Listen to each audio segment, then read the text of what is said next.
Hi, this is Kevin at the Virtual Planetarium at Raritan Valley Community College. Welcome to our weekly Star Talk. Today we're going to be talking about seasonal constellations and why we see different stars at different times of the year. But before we do that, let's take a look at our moon phases. The full moon of the month is going to be on June 24th. Then we have last quarter on July 2nd. And then we have a new moon coming up on July 9th.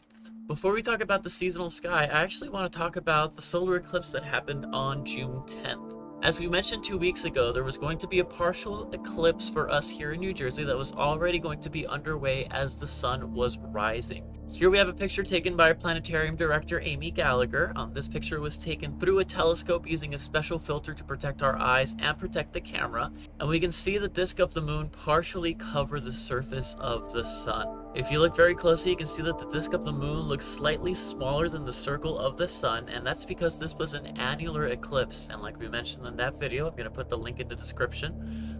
That means that the moon does not completely cover the surface of the sun. So that's very cool. Alright, so now we're going to take a look at our nighttime sky, and this is what the sky looks like if you go outside during the next week or so at around 9:30, just after it gets dark.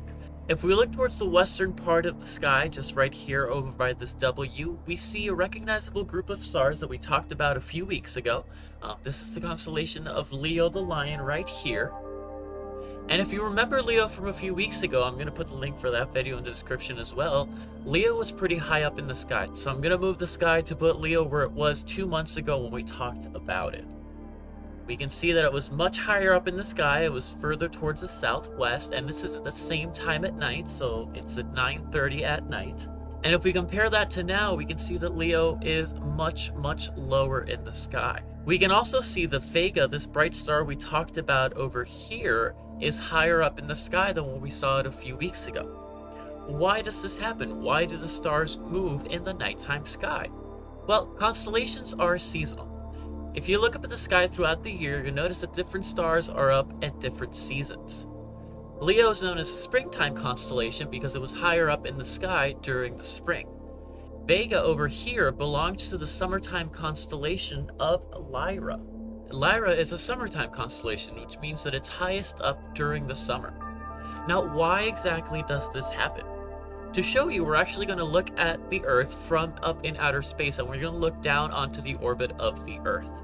Alright, so right now we're looking down onto the Earth's orbit. We have the sun right here in the middle of our view. The circle going around it is the orbit of the Earth. And then we have 4 dates placed where the Earth is on its orbit. So over here on the left, we have where the Earth is on December 21st.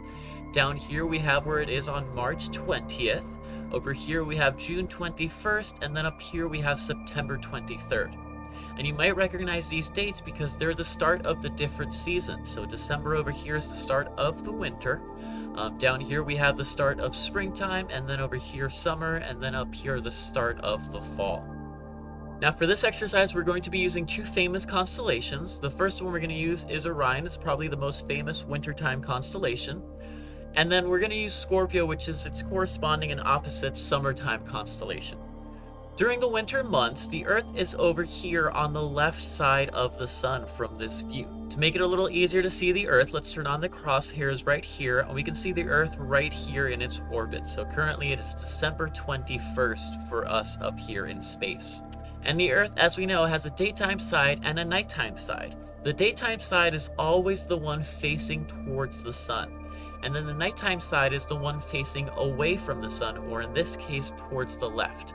Now during the winter months, the Earth is on this side of the sun, and so the nighttime side of the Earth is over here on the left. Now in this part of the sky is also where we have the constellation of Orion. And this means that we can see Orion in the nighttime sky during the winter months, and that's why it is a wintertime constellation. But as the year goes on, the Earth actually moves along in its orbit. So we're going to fast forward on to June, and we see the Earth moving along its orbit right here. But the constellation of Orion stays in the same part of the sky compared to the sun. However, now that we're over on this side of the orbit, the constellation of Orion is now in the daytime half of the Earth. The nighttime side of the Earth is now over here on the right. And this is where we have the constellation of Scorpius. And that's why we can see Scorpius up in the sky during the summer months, but we can't see Orion up in the sky during the summer months because it's on the daytime side of the sun. Now I'm going to add the two constellations we talked about, Leo and Lyra. And Leo is a springtime constellation, so it's over here around the March 20th marker. And then Lyra is a summertime constellation, but it's a little later in the summer, so it's over here past the June 21st marker. When we saw Leo about 2 months ago, the Earth was around this part of the sky right here, which is why it looked really high up in the sky. But right now, we're very close to the June 21st marker, which is why it looks lower and lower in the sky, or closer to the daytime half of the Earth. So there you have it. The only reason we have different stars for the different seasons is because the Earth is moving around the sun, but as we saw, the constellations stay in the same place compared to the Earth and the sun. Thank you so much for joining us this week. Hope you learned something new and hope it inspires you to go outside at different times of the year and actually look at the stars and compare how they change in the different times.